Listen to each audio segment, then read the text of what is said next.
What is going on? Welcome everybody back to another episode of Tell the Truth. We got my man CJ, my man DG, of course yours truly D-Mac, and a special guest, C. Harrison. We had to bring him back. We're having the playoff start up, man. Good to have you today, man. How you feeling? Yo, D-Mac, the last time I talked to you was on a completely different podcast. Who are you, Rory or Mo? What's going on right now? Hey, man, look, look, I had to switch up. I had to, give my crew, do a little own thing as well. Still hop on Kingdom Cast, dog. Had to expand the brand, man. No, I completely understand, man. I'm happy to do it, man. I'm happy to come on here, man. I'm happy to support y'all podcast, man, and talk about the Chiefs. I know you've been in here selling dreams and hopes for the Chiefs for the last 6 weeks. It ain't that bad. You probably been out here talking like Jalen Hurts. You know how he been talking for the last 2 months. Like he been out here telling telling big lies for 2 months. Like, bro, tell the truth. That's why we brought you on. That's why we brought you on. Yes, It's the brand. The thing, honestly, is I'm not that down on the Chiefs. Like, I'm not like, no one here is happy with how they played this regular season. It's not close to the standard that we have for the Chiefs, but man, this has just been a really weird season with Kansas City. And I would say that 3 things have plagued the Chiefs more than anything else. It's been drops, penalties, and turnovers. That has been it. You look at the common thread in any of their losses, drops, penalties, and turnovers. No one is saying the Chiefs have to play perfect for the next month or so. That's not realistic. You're going to make mistakes. You're going to have things that happen. They just got to fix one of those 3 things, and they give themselves a realistic shot here. And for me, it's turnover differential. You can't be minus 11 in the turnover differential and think that you are going to make a serious push towards a championship. You just can't. So if this team is going to get hot, if they're going to go on a run here over the next 3 weeks, they got to clear up some of the turnovers. They're not winning on Saturday if Patrick Mahomes throws 2 interceptions and they have to overcome those, and then you give Miami a short field. So for me, the big thing that I've been saying on the show has just been you got to fix the turnover differential if this team is going to make a deep run in the postseason. Yeah, absolutely. And look, you start off in the right place because this has not been a quote-unquote normal Patrick Mahomes Chiefs season. The defense has taken over. This offense has just been trying to get by and at times not doing nearly enough for his part on this team. And obviously, you talk about those specific mistakes, and this is a game. Now we talk about the games actually counting the most. It's one and done. Those mistakes, those are the things that send you home. Those would also be the things that propel you if you force enough of the other teams. But you're going to have to, figure out if you can play that game and come out the right side of it. And some of it's lucky, some of it's not. But you got to take care of the ball this time of year. Yeah, absolutely. I mean, this was a debate that we had on the show. I believe it was Monday, because someone was just like, hey, you know what? You haven't been critical of Patrick Mahomes this year. I think the Chiefs have the worst skill position players of any team remaining in the postseason, of any team. Maybe you could argue Green Bay. Like, maybe you would rather have the Chiefs' weapons than have Green Bay's weapons. But give me the other team in the NFL that they would look at their running backs, they would look at their tight end room, their wide receiver room, and they would trade all of them for Kansas City's. So this offense, this team, they haven't given Patrick Mahomes a lot of things to work with this year. That in order to do great things, you need great players. The Chiefs just don't have a lot of great players on offense. Like, they roll the dice with Kadarius Toney. They roll the dice with Sky Moore this year. They roll the dice with a lot of unproven players, and they just didn't get the production necessary from those guys. And that's why I'm big on Kansas City's got to lean into what they are. And what they are is they are a run the ball, control the line of scrimmage, play really good defense. You got to beat teams 24-17. If you can do that 3 straight weeks, you go to the Super Bowl. But is that the kind of style that they want to play down the stretch? We'll see. Yeah. CJ, talk to me a little bit from an offensive line perspective. Do you feel like this team, specifically the interior, obviously led by Christian Wilkins for the Miami Dolphins, do you think that this team can push the Dolphins defense around, especially with their missing, obviously, their edges and their linebacker crew? Absolutely. I mean, it's a great opportunity for this offensive front to establish their dominance.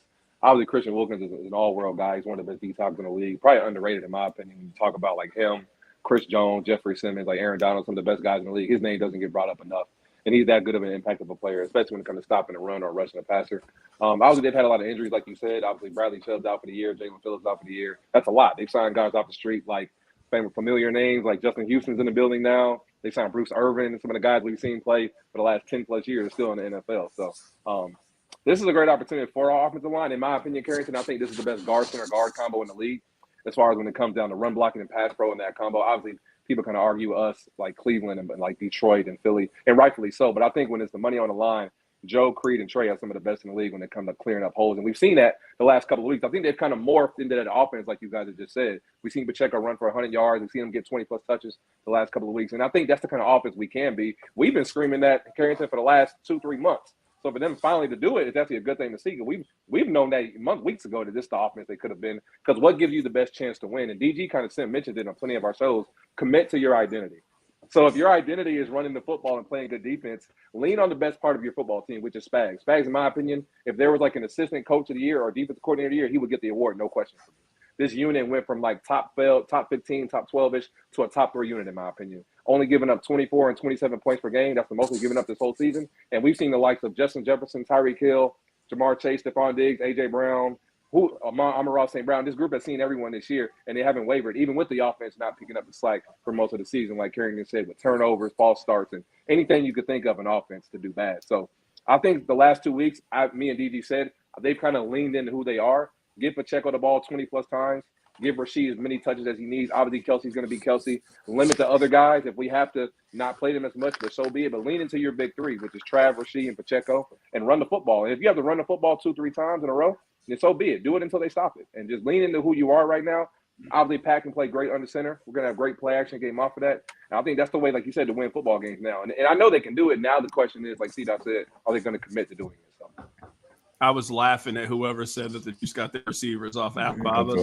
Shout out to CZ. Oh, they definitely great was value funny. there, for sure. And I'm going to be real with y'all. I might have to leave this early. D-Mac is drinking out of a regular cup. If you're not drinking out of a Stanley cup, I don't know if I can be on this podcast. Yeah, you're not drinking out of a Stanley. That's a work cup. Yeah, that's work. It is what it is, man. Look, they got me that from work. I was like, look, it's good. Get the job done. Look, crazy right now, bro. It is. That's flying off the shelves. I see them everywhere. Boy, I'm about to get one. So as far as the defense is concerned, you're coming up on, obviously, the first matchup had the linebackers in flux a little bit. We knew they were able to take care of Tyreek Hill from that aspect. The big thing is they're trying to get Mostert back. They're trying to get Waddle back. They have the speed element with that chain, or A-chain, I should say. How do you feel like these linebackers can keep up from that perspective? I'm going to start with DG, and then I'll ask that a little bit differently to see that. Go ahead, DG. You saying our linebackers? Yep. Mm-hmm. I mean, it's just gonna probably just come down really just to the scheme and how Spags kind of draws things up for them. I think realistically, to kind of slow them down, you ultimately want to get a lead on them. That way that they don't have an opportunity to really run the ball in that sense or whatever. You don't have to see A-chain as much in the run game. But then again, I mean, we've seen Mike McDaniel kind of have the same characteristics as an Andy Reid, where he kind of tends to go away from the run when it's working or whatever. And I don't know if that tendency is, I feel like that tendency might continue even in this game. Especially if they get behind. I kind of feel like McDaniel gets to a point where he kind of outcoaches himself and tries to be too much of a brainiac, a scientist or whatever. We all know he's a dynamic play caller, and he can always draw up something really special at that point in time. But I think realistically, the offense, if they can be able to get a lead, it'll really help the defense out as far as slowing down that run game and putting the Dolphins behind the sticks, and then just rally and tackle, man. Be more physical team on the other side of the ball, especially defensively. Be more physical than them, rally, get to them, stop some of those runs. I know the Dolphins really love to try to get to the outside, especially outside of the tackles with A-chain. So you got to be real disciplined in your gaps. Come downhill and be ready to hit, man. This is going to be 0-degree weather. So, we're going to really see who wants to really tackle, So hopefully we're that team that wants to do that. Ball security. Absolutely. Let me ask one question really quickly here. Let me throw a hot take to tell the truth.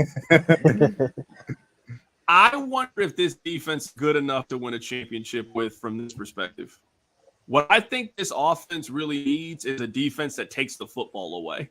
Like this offense really needs a defense that creates sack fumbles, that gets those interceptions, that can score. Think about the last time that these two teams played each other. The difference in this game was a defensive touchdown. These two teams were even for the most part. But you got the fumble, you got the touchdown from Brian Cook, and you won this game 21-14. This defense is really good at keeping teams out of the end zone and limiting points. That's obviously a really important thing. This defense against Buffalo, for example, is going to have to create a turnover. This defense against Baltimore is going to have to create a turnover. Like you're going on the road to play a couple of these teams here in the next couple of weeks, and just I don't know if you can expect to hold every team with a good quarterback to 17 points and think you're winning 3 straight games that way. Maybe you can, but I wonder with this defense if they're going to be able to create enough disruption that they can put the offense in a really short spot. Because if you're asking this offense to go down the field 3 times and score touchdowns from the 25-yard line, this offense has given you no reason to think that they can put 3 or 4 of those drives together over the course of 60 minutes. Absolutely not. I can't disagree with that at all. And I completely agree with you. When we talk about this one game sample size where every single turnover is going to be a massive swing of momentum, and simply the difference in the game we talked about, obviously in the Germany game, it was the ultimate difference. I think that it's an important piece here. Guys like Mike Edwards, who seem to have a nose for the football, having some of those tips and overthrows that Tua is a little bit more prone to because he can leave some of those passes high. You have to be able to take advantage of those moments. You can't allow them just to fall flat, and limiting points, like your point, is not going to get the job done. You have to take advantage of turnovers when Josh Allen or Lamar Jackson, presents them to you, assuming that you do get past this round. But along the lines of that ball security and the aspect, the physicality in this game and creating explosive plays, because of the speed on the Dolphins side, whose offense do you feel better about, C-Dot, about creating one of those explosive plays that is a complete touchdown that, breaks a few tackles? I think it has to be Miami based on what you've seen this season, because you can't trust the deep passing game. Pacheco can create big runs, but not necessarily breakaway runs. So maybe I'm missing something. Do you feel the same as far as which of these two offenses can create an explosive play that kind of turns the tide from that perspective? I'm pulling up the stats right here. I think that Miami is one of the more overrated teams in the National Football League. The example that I would make is they're a big class school that beats up on like all the suburbs. Like they beat up on like Oak Grove, and they beat up on like Odessa. All right, well, now you got to do that against Blue Valley West. Like, let me see you do that against them, and they just haven't done that this year. Like, this just isn't an offense that I'm really worried about putting up a lot of points against Kansas City, because they haven't put up a lot of points against good teams all year. So against Buffalo earlier this season, they scored 20 points. Against Philadelphia, they scored 17. Against the Chiefs earlier, they scored 14. Against the Ravens, they scored 19. Against Buffalo, just on Sunday Night Football, they scored 14 points. They're really good if they're playing Washington. Oh, they're dangerous when they're playing Washington. They're really good against the Giants in Arizona. You got to pull that stuff against the Kansas City, against the Buffalo, against the Philadelphia for me to really have respect for your offense. So it's weird going into a game in which we talked about this on the show today. I mean, you could argue that Tyreek Hill was the best player in the NFL this season. I know he's not going to win MVP, but if you were talking about who is the most game-changing player in the league, Tyreek is in that conversation this season. We got 4 people here that have watched every Chiefs game this year. I am not at all afraid about Tyreek Hill in this game. I'm not saying that he's going to have 2 catches for 12 yards, but just based on how the Dolphins offense has been and how the Chiefs defense has been, there's no reason to think that Tyreek's going to have 6 catches for 115 yards and 2 touchdowns against this defense. No reason to think that he's going to have that kind of day. I feel really good about their ability to limit Miami's offense in this game. I mean, based off on what you've seen to it, go ahead. No, I was just saying the line came out for Tyreek Hill at 85 yards, and I took it immediately. I don't think he gets to 85 yards.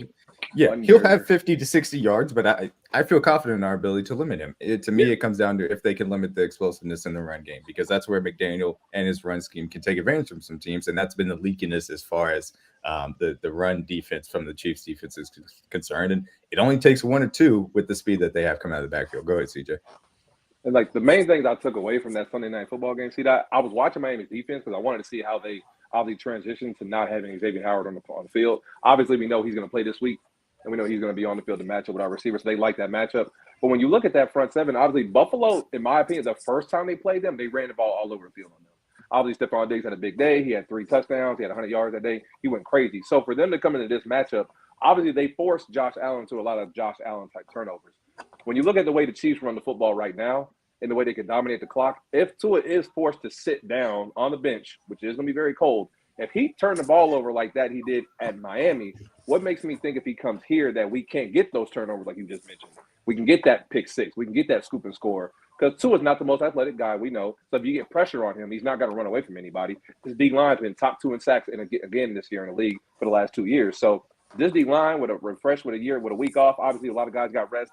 Chris Jones was going crazy last week. Me and D-Mac were talking about it. We were watching the game together last Sunday. So the way this D-line has been playing, the way Joe Cullen's been coaching this group, I think he's another guy that's up for a position coach of the year. He's a guy I wouldn't be surprised if people start trying to grab at him for positional like defensive coordinator because he's been that good with his D-line group, developing guys like George Karlaftis, Mike Dana. I expect those guys to dominate up front and to put pressure on Tua early to force some of those turnovers because he doesn't have the strongest arm, and I just don't see him having that strong arm with 20-mile-an-hour winds, and we expect 0-degree football. So, let me ask you, DG. I'll start with you on this one. This offseason, are you paying Tua? Like, let's say a Daniel Jones type contract, like a Daniel Jones type one. Jones got paid. Yeah, which is like 4 years, $160 million. And that's a lot of money for him. Yeah, that's paying him. I mean, I don't. My heart says no, but my mind says that they will. Just because I don't think they want to bring in anybody new at this point in time, especially with McDaniel there. I think he really likes Tua. And when we seen when Tua it can be on script and hit that first read, he's capable. But at the end of the day, like if you get him off his spot and that first read is gone, which is usually Tyreek, he's cooked. And I just don't know how you can build a future with that. Now maybe he like the maturation process happens for him and he can be able to mature in his game and be able to get off that first read and read the field a little bit better. But I really think he struggles reading the field. And as a franchise quarterback, I don't know if I can have you out there if you're gonna struggle with, just reading simple coverage or simple routes or whatever. Like if you can't do that and get off your first read, I don't know if I want to pay you the amount of money that you're probably gonna want. I mean, Tua to me is like the best worst quarterback to have in this scenario because like I can make a real convincing like you should keep him argument just because like let's say you spin the quarterback wheel again. There's 15 quarterbacks that are noticeably worse than Tua is, but you also can get better. But like, if we are saying like of available realistic options at quarterback, I don't know if you're really making that much of an upgrade over Tua if you were like gonna pull the lever if you were a team. So like, what do you do if you were Miami in that scenario? You probably have to pay him, and you probably have to keep him. But you also got to remember that once you pay him, you probably can't pay Jalen Waddle with what you're paying Tyreek Hill. So I mean, you create a lot of other problems for yourself the moment that you have to commit long term to Tua. My answer would be this: I would treat him like the Packers kind of treat him like Jordan Love, because I don't personally think that Tua is a franchise quarterback. If you can't create second reaction plays in this NFL, then I don't want to employ you for a long time in this league because it's too easy to have those aspects of your offense be available to you for you not to be my quarterback. But they have the 5th-year option. Now the difficult part is they're up against the cap. I think they're already minus 42 in it, and they obviously are going to have to make some adjustments according to that going into next year. But I'd go into the 5th-year option. This is going to be your first playoff game. Let's see how it goes. I'm willing to give you what next year is going to look like within this offense. If I do not see significant improvements, and specifically when it matters most, your ability to go up against really good teams and perform, then I'm not going to employ you long term. So I'm willing to give you next year because we already got the 5th-year option down, but I can't extend you. I could also give you a Jordan Love type contract where, hey, we'll give you a little bit of an extension so that we can make the cap work. but I would be able to get out of this after next year if I want to. So that would be how I'd handle it. Yeah, but I think then, though, I mean, I don't know if in 2024 you can go into year 5 with still uncertainty about the quarterback position, because you then tell us how you feel about your quarterback. Like, the league has a system. A man must have a code. Mm-hmm. The code is you've had 4 years of him as your starter. You know if he's a guy worth paying or not. And if you go into next season and you're willing to roll the dice and then franchise tag him, then you just don't think he's that guy then. So which I know, so it's cool. Yeah, no, you don't think he's that guy. I agree. And I would just use him as a bridge quarterback for next year. Is this the year where you think to just move off and try to go find somebody in the draft? Would you rather than just move on? If you truly you think like Tua is not the guy, this is the deepest quarterback draft we're going to see for a while. It's not going to be this nice for a minute. So if you do decide to move off, this is the summer to do it. It may piss off a lot of Dolphin fans, maybe even some people in the building. Yeah, but I guess I would ask, like, who do you think is going to be a noticeable upgrade over Tua? Like, obviously Caleb, but like the Dolphins aren't going to get Caleb. Yeah, Williams. They're not getting him. Right. Exactly. Like, maybe you feel that way about Drake May. They're obviously not going to pick that high. Like, next season, would you rather have Bo Nix or have Tua? I'd rather have Tua. That's what I mean. Like, Miami is kind of stuck in a very weird place of they have a good quarterback. Like, Tua is a good quarterback. Can you go to the Super Bowl with Tua as your quarterback? Yeah, but you got to build San Francisco's roster in order for you to think that you go to the Super Bowl. Exactly. He got to have everything around him. Exactly. Yeah, you got to build San Francisco's roster. Especially in that AFC. works with That works when you have Mr. Irrelevant's quarterback, contracted quarterback. That doesn't work when you have a franchise quarterback contract. Exactly. But look, I think also, CJ, you say that it's a deep quarterback. It's always a deep quarterback. Well, not always, but we hear this all the time. They said it about the Sam Darnold, Josh Rosen draft, and we know how that turned out. They said it about the Trevor Lawrence, Justin Field draft, and we know how that turned out. Half of these guys are not going to work out at all. They're going to be immediate busts. And then probably another guy's going to be okay, and then you might get a good quarterback after that. That's just how the rates hit. So I don't think necessarily picking in 20s, in which Miami is probably going to be picking, you're going to end up finding that next quarterback. So I don't think you're going to find that immediate solution. It's probably just going to end up being good from that perspective. From their perspective, they kind of have to be somewhat aggressive in the quarterback room because, like you guys said, if this next year's class is drastically worse compared to this year's class, in my opinion, you could. How would you feel about the Dolphins if they had Michael Penix or Jaden Daniels next year? Would they be the same, if not better, or for years to come? I wouldn't mind moving off of Tua if I'm getting one of those guys, in my opinion. I'd take Daniels, but I don't think he's getting out of the top 3. Yeah, exactly. I feel the same way. But if I was able, I think he's getting out of the top 3. I think Daniels is getting out of the top 3. You meant top 3 quarterback, top 3 picks, period.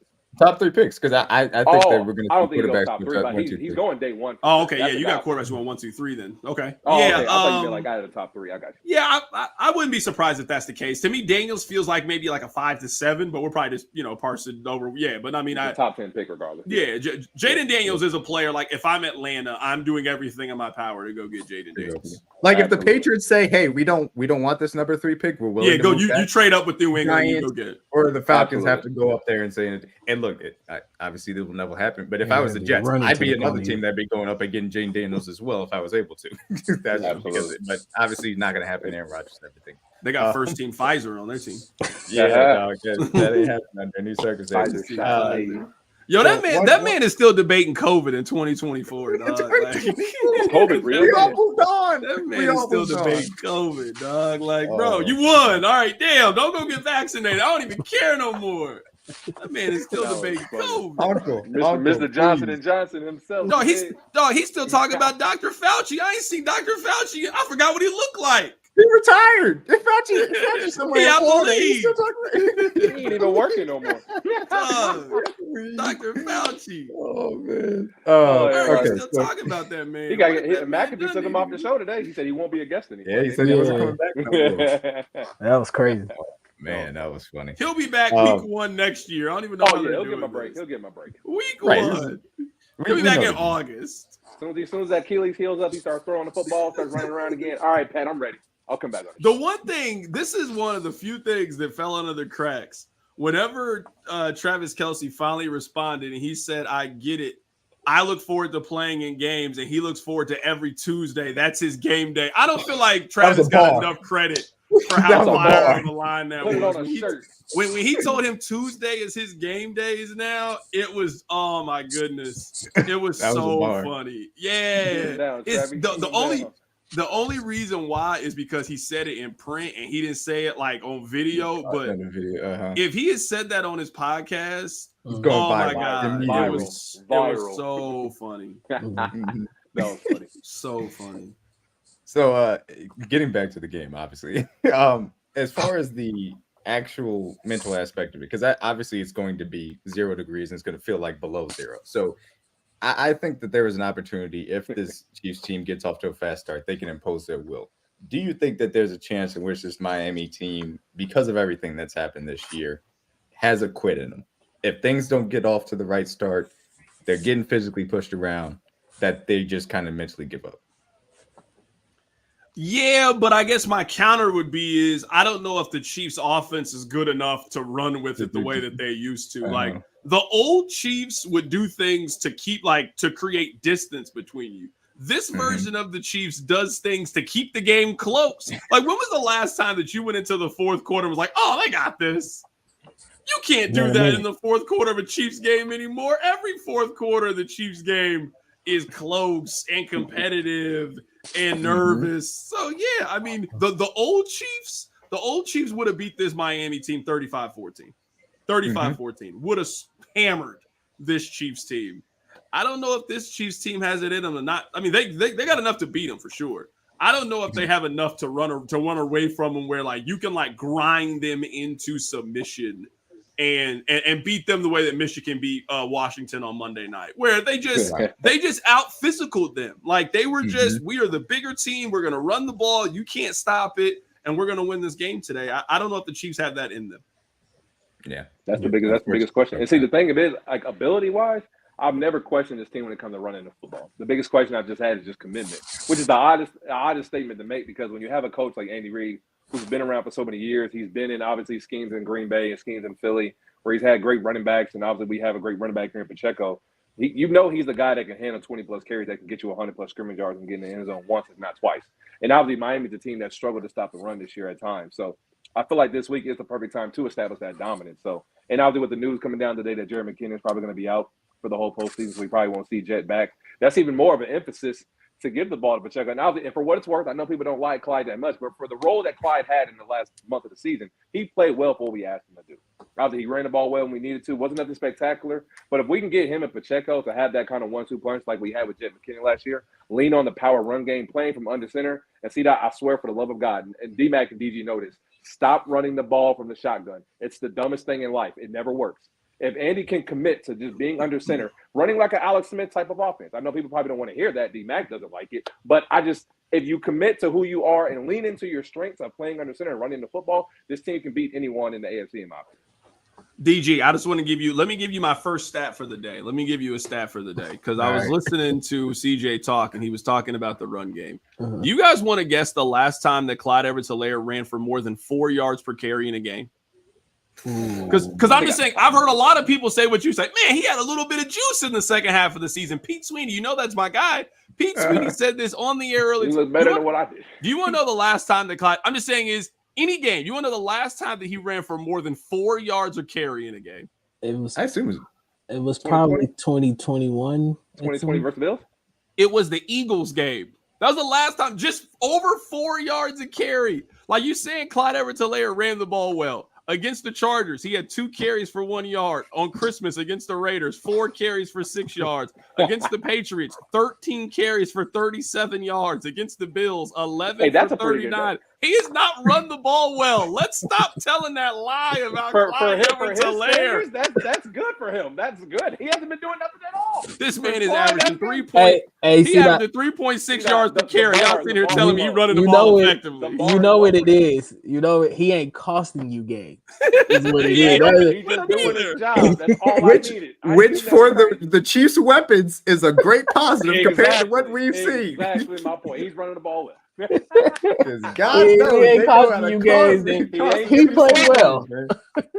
That man had 11 carries for 37 yards, and y'all I sitting saw here him telling hurdle me he somebody was from running the Buffalo, ball see with that. juice and effectiveness. Hey, bro. That's how beaten down Clyde Edwards-Helaire has made That's Chiefs a fans. fact. That's a fact. I'm telling Absolutely. you, he's The bar beating is low. you The bar is low. down. Yeah, He has lowered the standard. He's far beating you enough. down. That's what it's like. He hurdled somebody versus Buffalo. I think I would say Clyde and Hurl in 2023 and 24. Okay, I think I would say those two words in the same sentence. He did. He Oh, ran God. he ran for 39 yards on 11 carries. And then was an impactful 39 yards. See, that's It what was you impactful. You saw the catch versus New England, D-Mac. You saw the catch. What do you do? I saw the Give me catch. that on his head. Stop playing with Clyde, bro. I just think need to be- he's a I need to better be average. Just don't turn the ball over. That's all I need. he's a better blocker and receiver at this point than he is a running back. And unfortunately, that's not saying much, but that is the reality of the situation. And look, Be with service. Jet McKinnon out, you're going to need him to do so. That's Exactly. just a fact. You're just going to need him to do it. No, you're right. Do your job. I Be mean, I'm solid, with you. bro. I mean, throwing it to him Yeah. out of the backfield, he has been good. You're right. He was fine throwing it to him out of the backfield. I don't know if I'm giving that man any carries. I don't know if he's getting any carries from me. It's a Pacheco. It's a Pacheco game. I think Yeah, as I'm far just as- saying, Definitely a like, Pacheco game. I'm saying, like, let's say you run it on 2nd and 9, you better be prepared for 3rd and 7. That's what I'm telling you. You better be prepared for 3rd and 7. Hey, 3rd and 7 lying. better than 3rd and 10, baby. Let's go, fellas. We in 3rd and manageable now. I can cook with 3rd and 7. You feel me? You know Oh what my I can't? I'm serious. You know what I can't wait. No, hold on. Let me ask you this. No, this is a good question. What boos do you think are gonna be louder for Tyreek whenever he gets his first catch, or that first MVS drop of the game?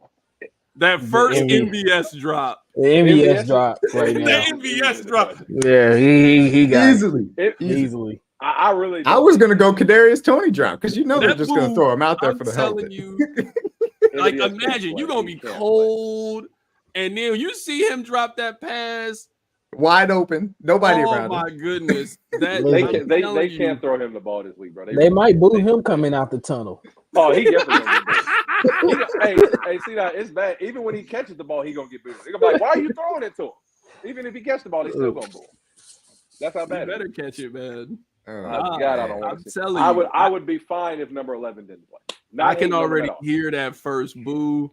That mug gonna hit like a McDonald's Sprite. That first boo, oh Right. my God, it's gonna hit. Ooh, it's gonna hit feel you right good. here. Boo! As soon as he, Lord Jesus, please God, It's don't gonna let hit him. like Lord a God, McDonald's please, catch the ball. Coca-Cola, man. please, Jesus. Please catch the ball. I don't need to see number 11 down the field. I really don't. Please, God. Please catch the ball. I don't. Just 2 times. Bro. Just two times. I need to No, catch the no, ball no. twice. No, I'll to be take fair one. though, you want to know what's actually good? I actually don't think he's gonna dive in this game. With how cold it's gonna be in that ground, I ain't diving. Hard. I'm gonna put the hands out, but I'm not. You think I'm leaving my feet to dive? Oh, that- no. MVS like ain't that concrete. committed.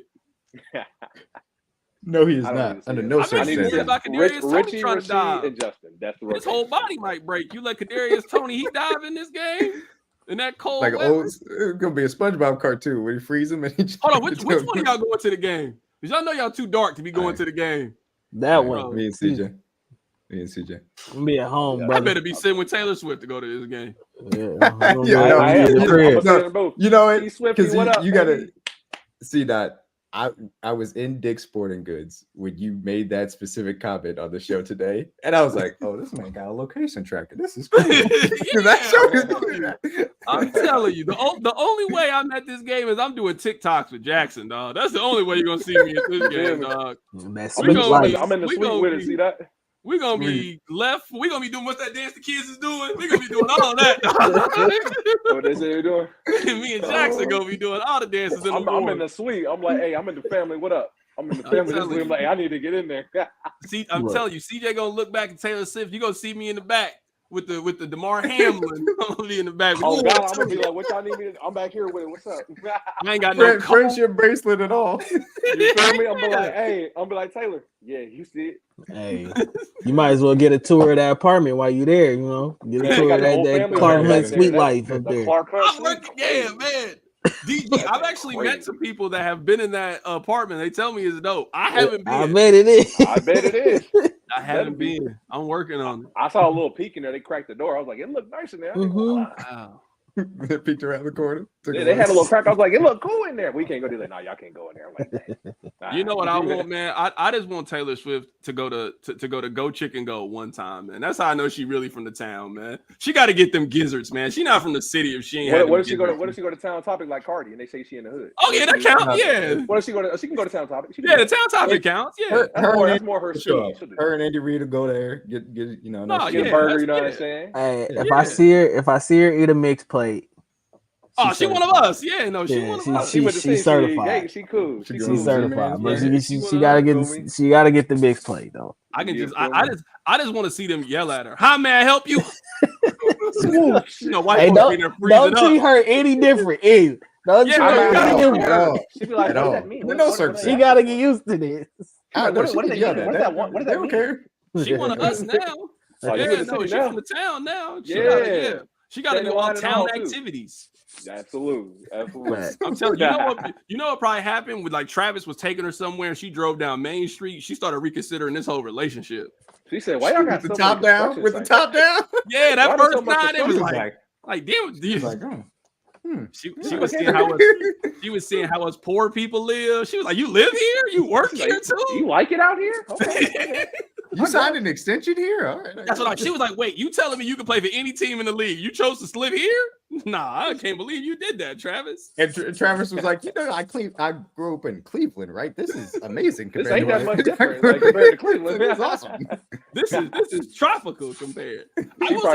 Honestly, I will say this about Taylor. I was joking about it. I have not heard one negative story about Taylor Swift. Not a single one. Everybody that I know, and I know like a few people that have like met her for real. Everybody that I know that met her has like a really good, oh, she was cool. Like she was normal. You know, I talked to her, whoop-de-whoop. She was real nice. No, every story that I've heard about Taylor Swift has been very, very positive. So, you know, I wouldn't consider myself a Swiftie by any means, but just the fact that she's showing so much love to where we live is just cool to me. Man. That's what's up, man. Shout out to her for real. That's good sure. love. Absolutely. Shout out to the Swifties. We appreciate y'all. Shout out to the Swifties. You feel me? Shout out to the Swifties. Let me ask you this. What game are you guys most excited about that's not the Chiefs game this week? I was literally just about to Rams get to it. Lions. I do this for a living, Deep Mac. Yeah, that's why they pay you. That's why they pay you.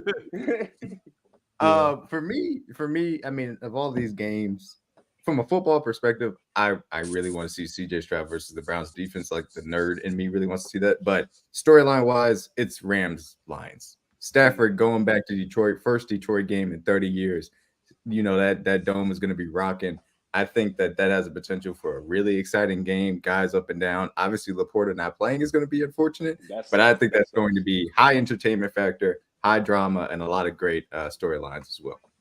Absolutely. That would be my favorite game to watch, too.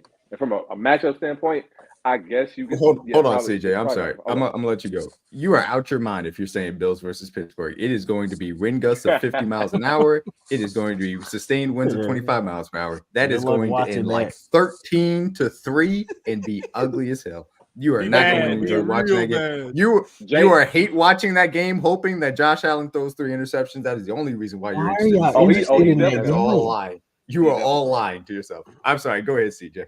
No, James Cook 2 touchdowns. That's the only prop I would give out for that game. But no, the best game of the week is definitely going to be Detroit versus LA. I definitely want to see how, because secondary-wise, Detroit's been very bad in the second half of the year. Obviously, Brian Branch has arguably been a guy that's up for Defensive Rookie of the Year purposes for voting-wise, but that secondary struggled to giving up a lot of big plays. You got Puka Nacua, who should supposedly be the Offensive Rookie of the Year compared to CJ, but him, Cooper Kupp, the way Matt Stafford's playing indoors, no weather involved, I expect that game to be very high scoring, over the 30s for sure. And then, from a football standpoint, Cleveland versus Houston, CJ Stroud is definitely the best otherwise football matchup for sure. That'll be the same too for me. Yeah. I actually wouldn't mind taking a small play on Josh Allen to score 2 rushing touchdowns in the game against Pittsburgh. Yeah, that's not a bad, you take a little bit of a flyer, bet 20. I bet it's probably plus 500, plus 600. I wouldn't mind that. Yep. Absolutely. And look, they're going to have to run the ball. They're not going to throw the ball effectively through the air because nobody's going to be able to do it in that type of wins. And Josh Allen is somebody that is funny to me because he is a quarterback that enjoys running the ball. And that is a very rare thing. He wants to run somebody over on a consistent basis. That 3rd and 13, he enjoyed every second of that. He was very happy. You see how he looked at Christian Wilkins? He was like, yeah, you saw that.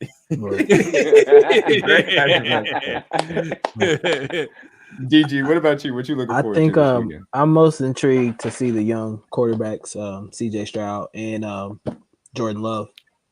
Both of them. Well, Jordan Love going on the road to Jerry World. I want to see kind of how he handles that environment. This is being his first playoff game. And I also want to see that matchup between CJ Stroud and the Browns defense. I think that I know a lot of people are taking the Browns, and I really think the Texans can beat them. That's a pick 'em for sure. It's like plus 1.5, right? Yeah, but Yeah. a lot of the talk I see is Browns, and I just think a lot of people are giving a lot of bulletin board material to the Texans right now. I don't know if y'all watched First Take or whatever, but I think Stephen A said that the Texans literally have no chance or something like that. And they were talking to CJ Stroud before. No chance at all. That's for that. I was shocked that they were even talking the game in the first place, but they were talking to him before. What was it? CJ Stroud was on McAfee too, and I think McAfee was telling him. No chance in a game in which you're the home team and you're a 2.5-point dog. What is Steven? No chance. I don't listen. I don't know. Joe Flacco mania has captured the world right now. And I bet everybody loves the comeback story or whatever, but like I just think that the Texans can give them a hell of a game, and I think that game's different. I know they already played them once in the regular season, but they played them without CJ Stroud, and of course they dominated them, but at the same time, like I just think this is a different game now. You didn't get to see that kid, and if he goes and be great on Saturday, that legacy continues and builds even more. Well, Stephen A. definitely didn't. He didn't want to tell the truth. That's why we didn't bring him on. No, right. Tell the truth. He didn't tell the truth. Right. See that? What about you? Which one you looking forward to? I'm with you guys. Rams and Lions. Did you guys know this? I don't know if people know this. Did you know that this year Jordan Love threw for more yards in this season than any year that Trevor Lawrence has? Do you know that Trevor Lawrence has never thrown 30 touchdown passes in a season and that Jordan Love threw 32 this year? Did you also know that Jordan Love's quarterback rating this year was higher than any season that Trevor Lawrence has had? All I'm saying is, and we know how this works, if Trevor Lawrence had the year that Jordan Love had, they'd have been talking about him to win an MVP. They'd have been talking about it. Yep. Absolutely. They'd have been talking about him to win MVP. Now, I'm not saying Jordan Love should have won MVP. It's not at all what I'm saying. I'm just saying is we hyped Trevor Lawrence up to be this. You got to get the number 1 overall pick, this can't miss prospect. He's not even the best quarterback under the age of 25 in the league. I don't even know if he's top 3 right now. Would you rather have CJ Stroud or have him? Which one would you rather have? CJ Stroud. No question. Yeah, what are we doing here with Trevor Lawrence? I'm telling you. That's crazy. Because and you weren't crazy for saying a lot of our friends, we know some people, I'm not going to name any names, a lot of them put in some wagers for Trevor Lawrence to win MVP. So that's I did. It made sense. It made sense. I picked them early on in the year. System, Doug Peterson added Calvin Ridley. They already had a great core. Evan Ingram, Zay Jones, Christian Kirk, ATN. They had a great room. So you were thinking, okay, second year in the system. You came off a great playoff game versus the Chiefs. You add one of the best route runners in the league, in my opinion, Calvin Ridley. He should take that jump, and he didn't. You invested in the offensive line. Exactly. O-line, Cam Robinson, like they got better. And then for Trevor Lawrence, even before the injury, he was struggling before the season. That game where we played him and obviously they didn't score a touchdown, I was very shocked to see how much their offense struggled this year. Be it like him completing passes down the field, him turning the ball over at the worst time. I was very shocked to see the way they play against, like you said, against a good team. Against they played us. When they played Baltimore, when they played other great defenses, Trevor Lawrence didn't look like that number 1 pick that I saw. And obviously people throw around the word generational with him, which I thought was an overstatement. He can be a really good quarterback, but I never thought he was generational. They thrown that word around too much, and he definitely took a step back this year. Trevor Lawrence played well the first time that a lot of people saw him, and we have never really evaluated Trevor Lawrence as a prospect. Yeah. Think about that year. He even went number 1 overall. We never really people are going to dissect Caleb Williams over the next 3 years or like three months or so. Like, hey, this is what he does well. This is what he doesn't do well. I don't like the fingernail polish. I don't like all that. Like, we really are going to be – and I'm saying, I get it. He's the number 1 overall pick. He's going to get $32 million. I get it. We never did that with Trevor Lawrence. It was like, oh, well, he's going number 1. Who's number 2? Like, we've never had real conversations. This is the first offseason. Now that they have to make a decision if they're going to pay Trevor Lawrence, this is the first time that people are going to really debate Trevor Lawrence. First time.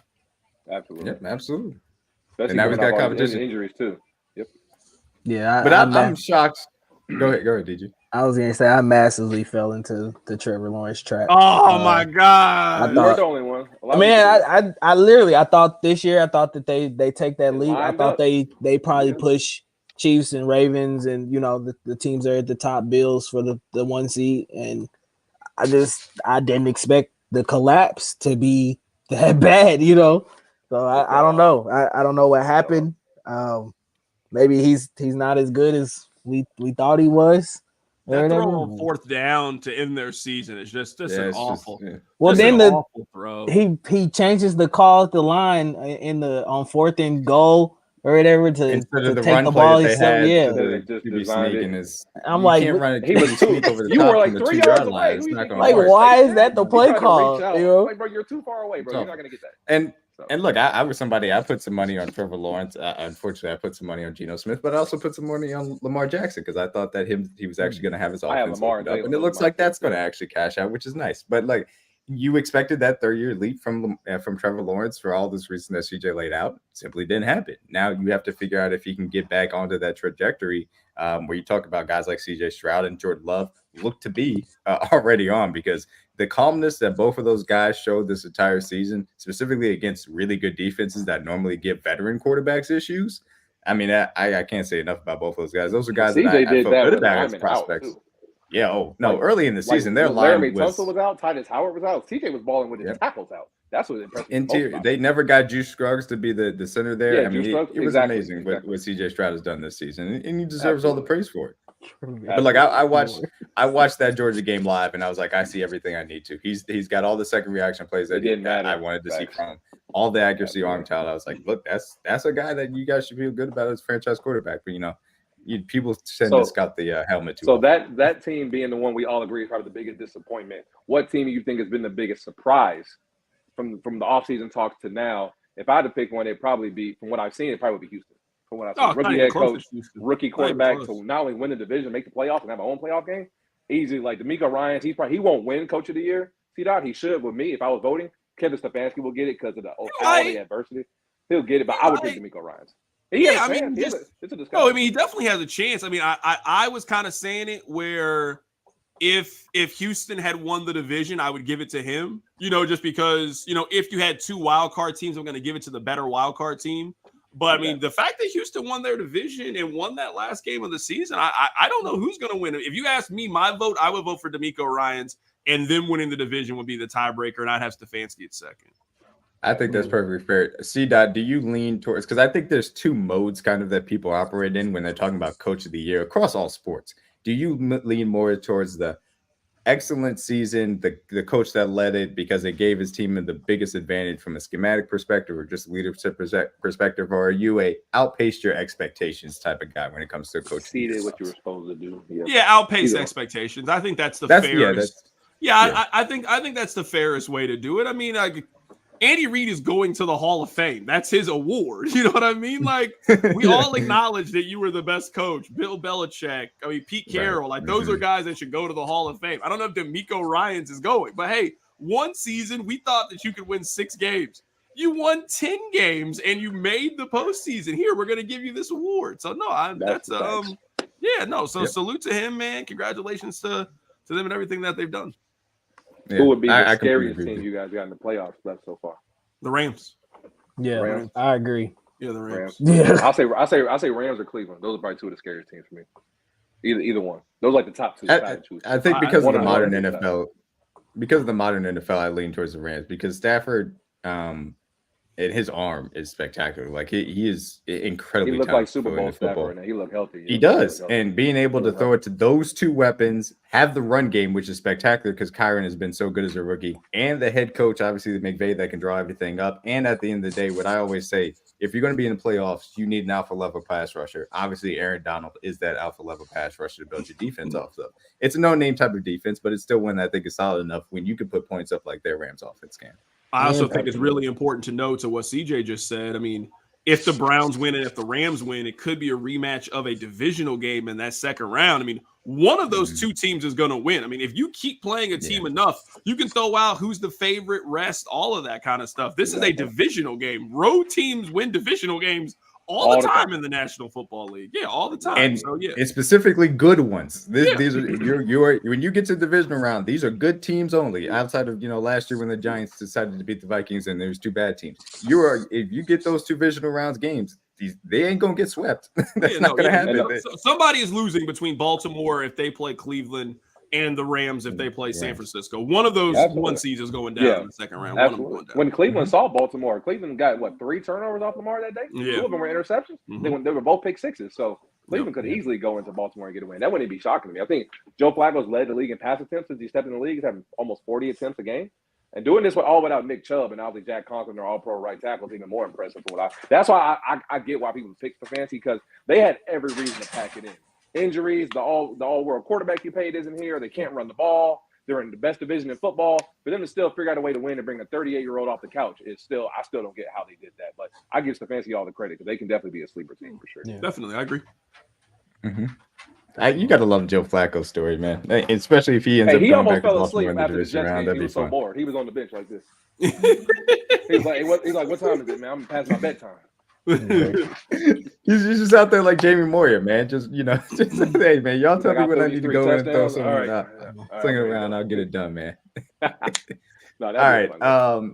So I always ask this question, and obviously I'm gonna ask DG and CJ this, but I'll let you lead off, C-Dot. I think that you go into the playoffs, there's only a handful of teams that you think can actually win the Lombardi. Who do you think has, qualifies from your perspective? Obviously, it's a crapshoot, so it doesn't have to be like 2 teams or whatever. But who do you think qualifies for actually can win it all in this year's playoffs? Baltimore, Buffalo, San Francisco. I would say Detroit, but the Sam Laporta thing really bothers me with him not being there. At this point, I'm big on what can you replicate and how consistent have you been on a week in, week out basis? Sure, a team can get hot, right? Kansas City can get hot over these next 3 weeks. They just put it together for the first time this season and go to the Super Bowl, but they just haven't played a consistent brand of football enough to me where I can pick them to go to the Super Bowl. So that's really big for me at this point. What have you done week in, week out? What can you consistently do? So I feel that way about Buffalo. I feel that way about Baltimore. I feel that way about San Francisco. I like Dallas if they're not playing San Francisco. That has just been the thorn in their side over the last 3-4 seasons or so. So, if you're them, you're kind of hoping that the Rams do your dirty work and they eliminate them from the postseason. To me, that's probably your best chance. I really like Detroit, but, Sam Laporta being out, I'm actually picking the Rams to go on the road and win that game this weekend. I was picking Rams before that. I even love it more with the Sam Laporta move. Yeah. I saw that too. Yeah. Yeah, and look, I personally, because of what Laporta has meant to that offense, I think he should be all-pro second team behind Kittle, in my opinion, for this year, because I think he's just been spectacular for what they've been able to. But, if I was going to say, I think it's Baltimore because you speak to obviously consistently. The physicality is there. They have the superstar quarterback.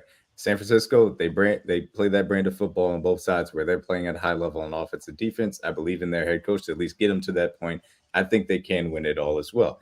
Buffalo's too up and down for me. It's just the turnover scared the absolute crap out of me. I don't know if I could trust Josh Allen not to turn the ball over when it matters most. The fact that they got the run game going, the fact that they've gotten their defense going, even without the injuries that they've suffered, is nice. Ultimately, though, I think that I'm picking Baltimore over pretty much any AFC team at this current moment in time. And then, so, Baltimore, San Francisco, and I will also say, I think the Cowboys, I think that they would end up beating the Rams should that be the NFC Championship game. But again, if it's the Niners, they're dead in the water because that matchup, for multiple reasons, but specifically because Dak cannot solve their midfield open type of scheme. He doesn't have a chance in hell. This AFC to me kind of feels like, you remember that year LeBron had left and he went to the Western Conference? And then the East, where you were like, all right, there ain't no LeBron. Who's going to go to the NBA Finals this year now that LeBron is out? I know that Patrick Mahomes is obviously here, but this is as bad of a Chiefs team that you're probably going to get in the postseason in, let's say, the next 4 years.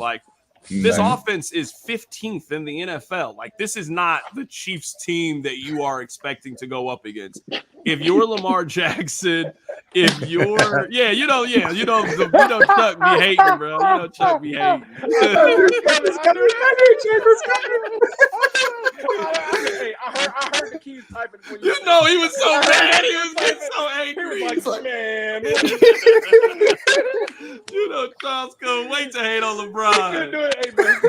No, he was on his phone, man. Let me Oh my God. Oh, God. But y'all know what I'm. You know what? All right, let me Yes. say that. So let me make a different analogy. This feels like Mike retired for a little bit. You know what I mean? It feels like Mike retired. 94, 95. Like Patrick Ewing, you better get this ring. Shaq, you better get this ring. Hakeem Olajuwon, you better get this ring. You are just not gonna catch Patrick Mahomes slipping too many times like this if you're the rest of the NBA. So maybe that's a non-LeBron comparison that our friend Dear Chuck can appreciate. It is so funny though. We thought that last year was going to be that year, at least going into it, as far as offseason concerned. Trading Tyreek Hill, making everything as far as Young, especially on the defensive side of the ball, making those bets as far as MVS and Juju were concerned. We thought that was going to be the year, and then you messed around and won the Super Bowl. And then obviously you come into this year like, well, I guess if it worked last year, we can't count them out this year. And they're like, oh, it actually can get worse. So, but yeah, I think that's a very fair comparison. This could be the Kawhi championship for Lamar Jackson. It very much could be.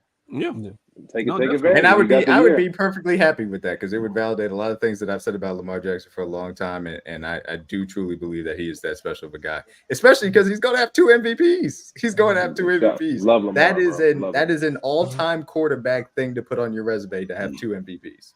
Absolutely, and doing both before the age of 30. All right, let me. I have 2 things before I get out of here. I would like to share with you guys. I guess number 1 is a question. DG, I'll let you go first. Give me a non-quarterback that you would be most excited with to play on a brand new version of NFL Street. A non-quarterback? A non-quarterback. Can't pick a QB because like Lamar would just be, he could just do everything on the game. Yeah. Lamar could just do everything. Run, throw, catch, play defense. Right. He would be everything. Give me a non-quarterback that you were like, yo, he would be perfect. Oh, I got my 2. I think for me, one would be Saquon Barkley. I think he's one of the more dynamic weapons in this league, just on a really terrible team. He's pretty much the team up there. And then probably another one. Tyreek Hill probably would have been in NFL Street would have been amazing. He'd been a cheat code. Ultimate cheat code. 99. You could have probably put him at quarterback and let him run everywhere or whatever. Right. So yeah, probably Saquon and Tyreek. CJ, who you got? I'm gonna go Christian McCaffrey, and my other one I'm gonna go Bijan Robinson. I think he's like a juiced up version of Saquon before the injuries. Yeah, give me Bijan. Bijan to CMC. Yeah, Bijan will be good. Mine is easily Micah Parsons. Because I think that you could put Micah Parsons pretty much at running back, wide receiver, and obviously on defense, and he would just destroy everything as far as that's concerned. So I think Micah Parsons might be the best, pure athlete in the NFL. Maybe sure. You could also say Myles Garrett as well, just the things that you could do athletically too. But Micah Parsons would be the guy I'd be most excited to play with on NFL Street because I think he'd be awesome. I'm gonna give you one. How about Taysom Hill? He's an athlete. That's a sleeper. That's a sleeper. Hey, he'd be a good, yeah. He'd be able to do everything. Taysom Hill can play quarterback. He can play running back. He can play wide receiver if you need him to. He can play safety. I'm telling you, Taysom Hill would be one of them dudes that you wouldn't take him first in the draft. Remember how they used to do the draft on NFL Street? But you make sure he's on your team. Yeah. He's on my roster though. He's on my roster. Yeah, Taysom Hill would be good. And before I get out of here, since he in the news, I want to tell y'all my one Jason Whitlock story. So when I was a kid, I loved Jason Whitlock. I'm from Kansas City. Yeah. So you remember he wrote for the Star. Yeah. He was on Sports Reporters. I love Jason Whitlock. So we have a mutual friend, and he was like, I can get you Whitlock to come in studio. I was excited. I was like, for real? I get to interview Whitlock? Yes, sign me up. This is when he was still at ESPN when this happened. This was a while ago. Mm-hmm. He was still at ESPN. So he was like, yeah, he'll do it. So they was like, all right, this is his Gates order. If you get it, he'll do it. I was kind of broke at the time. I ain't gonna lie to y'all, but I was like, you know what? I'll do it. I was thinking, all right, his order was like $37. I still got it, right? So I get it. I ain't gonna lie. This was maybe a little thirsty in me. I had it all set up for him on a little table and stuff. BG, I had it all set up for him on the table. I was really excited, right? I was really excited with the straw in the cup. Yeah, I had I had a little strawberry pop. I had his food on the plate for him. I had it set out for him. All right. So he get here. I was trying to play it cool. I didn't want to walk him up, right? What's up? So he gets to the plate. He sees the little spread for him. All right, I got kind of anxious, so I went over there. I was like, "Oh, hey, I'm a big fan." He kind of looked me up and down and was like, "All right, I'll talk to you later." that was what he said. So I did all this work. No, thank you. That was it. I ain't get a thank you. He ain't even give me the little hand dap. He didn't give you thanks for the food. That's the disrespect. He didn't give That me sounds about nothing. right.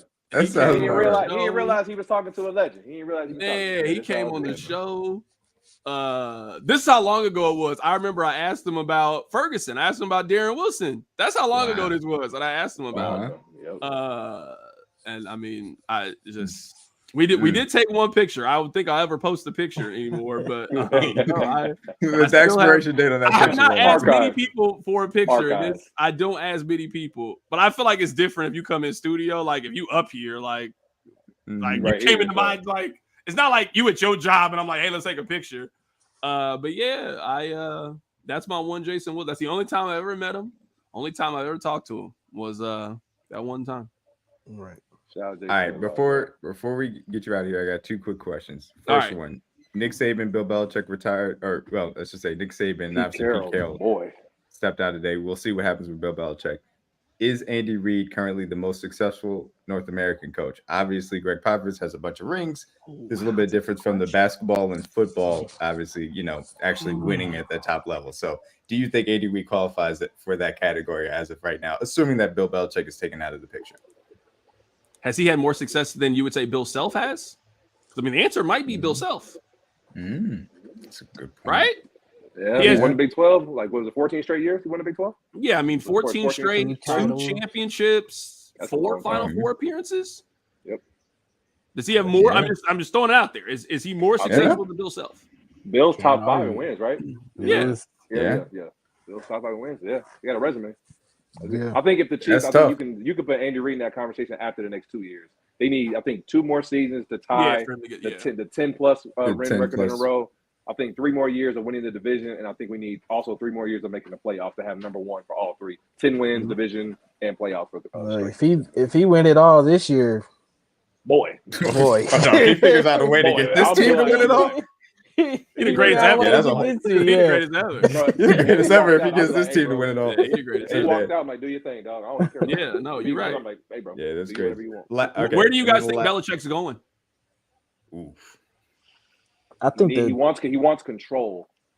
So I think LA, if they're willing to pay him, Atlanta's really the best spot because they have cap space and they have players already on rookie deals. DC's an amazing spot because they have all the cap and space. Atlanta, he could pick his own quarterback too. Exactly, Atlanta has to have a top pick. So I would say Atlanta or Washington if I had to pick 2.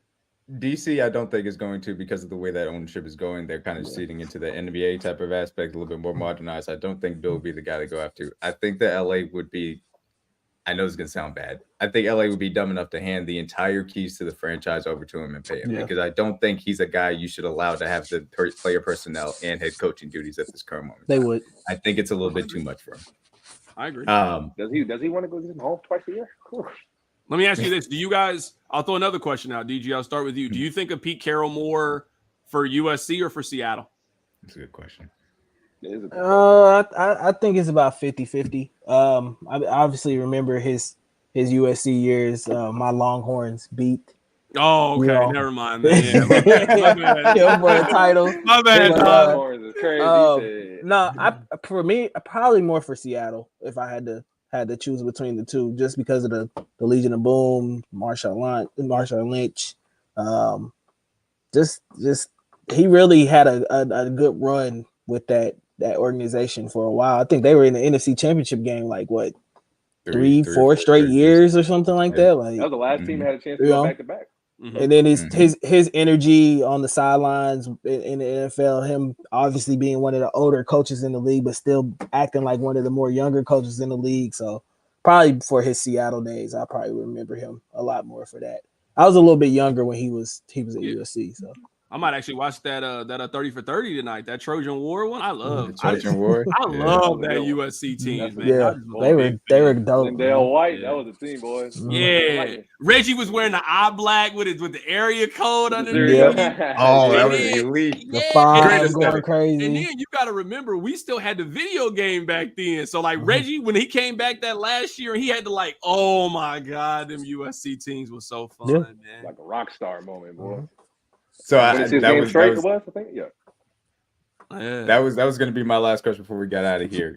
NCAA football coming back. What's the first thing that you're getting on? You doing Dynasty mode, World of Glory? Which one you going? Oh, you were telling me that they decided to bring this back, and I can play with Brady Cook and Luther Burden, and they're going to be a top 10 team on the game. I can make him where I want. I'm playing for times like this. It's gonna be so good. Oh my god! You're telling me. Like, so you gotta Brady think about. Cook, I was 500 actually yards. thinking about it. What's Luther Burden overall gonna be? He's gotta be like 95. At least Easily. Like he's the Yeah, Burden's gonna be like And 95. this Burden's gonna be year's one of the receiver- top 20 players on the game. Yeah, If he was eligible for the absolutely. draft this year, he'd be a top 5 receiver. Easy. If he was Yeah, eligible for no. the draft. First thing I'm doing is playing. I get to play with Mizzou. Yeah, no, I'm doing that. Yeah, for sure. Absolutely. I'm doing that. I'm putting No doubt Cody about Schrader 100 yards every game. Yeah.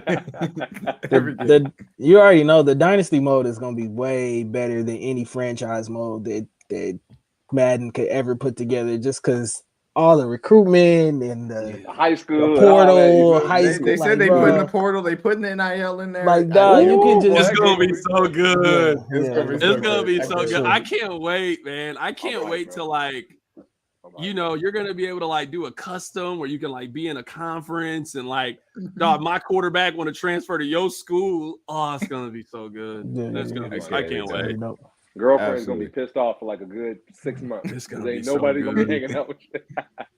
I'm not playing none of that ultimate team nonsense. I don't need none No, of not that. much. dog. I ain't doing that trading card. None no, of none that. no. Yeah, I don't You need stick none to of that, bro. classics. Just let me Give me the get classics. let me get with 10 people in a league, and yo, you got 2 days to play your game. You don't play it in 2 days, we Move simming on. that bitch. We Yeah, simming man. it. Feel Yeah, me? you lost. Oh, you already got pushed off. You pushed off. Schedule. Yeah, you lost, man. I can't wait. Undoubtedly. All right. I appreciate you, C-Dot, for coming on, man.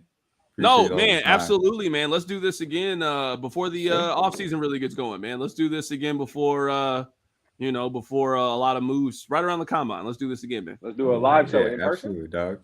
Let's do it. I'll do it. Yeah, no. Yeah. D-Mac here. We in the city now. I'm Yeah. here now. I'm here He now. here We can now. do it, dog. Yeah. I do want to say one thing, C-Dot, man. I want to give you your flowers for everything you do for the community, man. Like, I've been listening. I faithfully listen to you riding home from work or whatever. You get us through our work day. Same. A lot of people, you help a lot of people out in this community, man. Just giving your opinion on sports or whatever. So I wanted to give you your flowers Thank you, for man. that, man, and appreciate everything you do for this, for KC, man. Absolutely, man. No, man, I appreciate you guys having me on here, man. I'm grateful to. I like seeing people start their own podcast, man. Just create, man. This space is for everybody, man. We all watch the same Chiefs games, dog. I don't have no knowledge about the games that y'all don't have, man. We watch the same games. I just got more time to read about it than y'all do. That's the only difference, man. But nah, man, I appreciate the invite, man. I'm about to go get some food. I've been up Yes, here sir. since 10 o'clock. I appreciate Right. y'all having me on here, man. I'll catch y'all after the playoffs, man. Yes, sir. All right, C-Dot. Appreciate you. See y'all. C-Dot. bro. Appreciate you, Sir. man. So before we ultimately get out of here, obviously we got to do our score predictions, and then also I'll ask you guys, simply put, the Chiefs win if this player has a great game. Isaiah Pacheco. Figured that'd be your top answer. If he win has that a great game, 100 yards, touchdown or 2, we win the game. 'Cause I know the defense gonna do their thing. I would say if the old Travis Kelce shows back up. Like No, eight catches, 80 yards type Yeah. deal, touchdown. If the old Travis Kelce, which I think he kind of in this matchup kind of can, because I think they're that banged up. No Jerome Baker, Cam Good is out as well too, so some of their linebackers are down. I think if Trav can have one of his older, I guess you could say, games or whatever, a game from the past, then yeah, I think they win this game pretty. He loved cold weather games. He said the Yeti. Yeah. He said the yeah, Yeti like coming out in the cold. So. mhm. I'll go a little bit off the beaten path. If Willie Gay has a great game, the Chiefs are easily going to win this game because that means that he's making a huge impact in the run game, and I think it also means that he got a little bit of interception where either took the ball up or left a little short. So I think if Willie Gay has a great game, the Chiefs easily win this. Willie Gay. So yeah, score predictions. I'll start off. I think this is going to kind of be one of those, very knock it out, drag it out type of game. So I'm going to go Chiefs 20, Dolphins 13.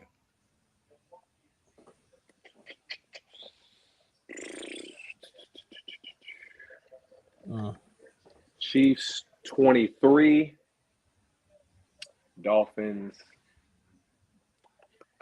I'll give them 13, but I think we get a defensive score again this week. Yeah, my score prediction was probably about around the same. I think it's a close game, probably throughout, and then I think late fourth quarter the Chiefs figure out a way to kind of pull away. Maybe a turnover. Yeah, maybe Tua makes a bad mistake or something like that, gives us a turnover in plus territory or something. We kind of 23. I think 20. I'll say 23-14. Just to switch it up. All right. Sounds good, man. Look, obviously me and CJ are going to be at the game. Also, I'll be on Kingdom Cast tomorrow as well. But we are going to be layered up. Let me tell you, the layers that I have bought within the last week and the hand warmers. It is going to be a lot of fun. Hand warmers for DG. They over here. Days. Yeah, I got my North Face.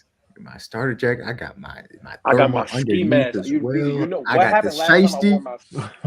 Last time I wore my ski mask, we won it all. Every time I wear it, we win. Hey, I got 2 pairs of gloves. Listen, I'm gonna pray for both of y'all because I'm gonna be in a warm house. DJ, you said that sounds fun for y'all, but it ain't for me. I'm built for y'all, but I will be at home, bro. DG, I'm built for this. This is my shit. Hey, y'all better man than me. You better man than me. Once I see 0 degree, I'm like, I'm good. I'm good. I don't even care if somebody give me tickets. There ain't one number in front of it. No, I can't do it. Yeah, I'm bro. definitely bringing my cardboard. I'm ready. Yeah, when it look 20 degrees and above, I'm good. Anything below that, we out. Hey, look, I ain't never heard of the cardboard thing. I'm gonna be bringing cardboard. It works. I was told to bring it. It does work. It does work. I'm bringing. It works. I'm bringing. I got the toe warmers and all, bro. I'm ready. I got 3 pairs of socks. I'm gonna have the foot warmer. I got my new boots. We suited and booted, baby. The thermals, I'm ready, bro. Yep. Yes, sir. All right. Yeah, you can't get free tickets at this point because tear it down. So yeah, appreciate you guys for giving us time. Certainly, once again, shout out to C-Dot for coming by. We will certainly have him on whenever the Chiefs season ends, sometime around that combine, so we can talk a little bit of draft, a little bit of off-season planning before it actually starts going. Appreciate everybody in the comments, the few funny comments certainly today as well. Yeah, man, before we get on out of here, man, for CJ, for DG, shout out to y'all, man. Peace.